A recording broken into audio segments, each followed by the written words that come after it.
I was always quite into having my own style, I guess.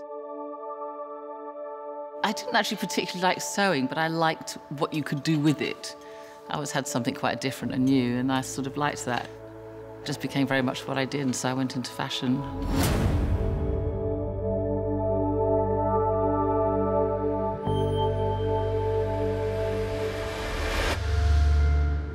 When I was 15, I used to go and buy fabric in the daytime with my pocket money and then make something in the afternoon and then wear it out in the evening.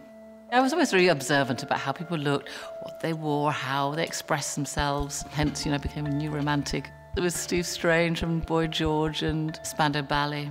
We were the Blitz kids. It was quite influential at the time, and we all went on to do something quite creative with their lives. It was a great time to be a fashion student. I just slowly became aware through costume houses there was the whole side of design that I didn't really know about. I did realise I love the narrative. I like the fact that you use costumes to tell a story and to create character. And the more I did it, the more I realised that's something that I really, really enjoyed. You know the story, you know what they're doing, you know what their relationships are. You need to show that somehow in cloth. In a period piece, you can look at reference. What did they wear in Holland in Blood? You have the evidence, and then you can play within that. Game of Thrones is much harder in a way because you have to make it up. I just look all the time. Even if I'm not working on something, I'll make scrapbooks. When I see an image, I'll just stick it in like a Cersei file or whatever, and I'll just keep putting things in. It just might be a texture. So when it comes around to starting a game, I'll have a little sort of file of ideas which just might influence the way it goes. And it often happens, I go, God, I forgot about that. That would be quite an interesting way. But also what you've done before sort of informs you where you need to go.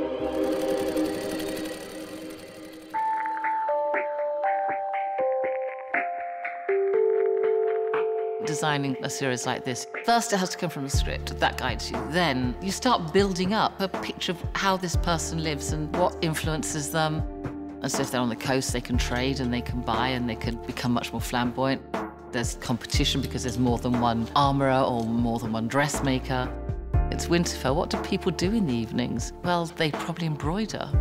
You have to balance that with the other characters around them and consider the set, colours, and it just evolves. I enjoyed doing the four women very much. Arya and Dany and Sansa and Cersei, because they've just really become very strong. I like the initial designing and planning and coming up with the sort of ideas for the characters, working as a team to make that happen. When you finish a film or a TV series or something, that's it, that's your body of work. You feel like you've really contributed something.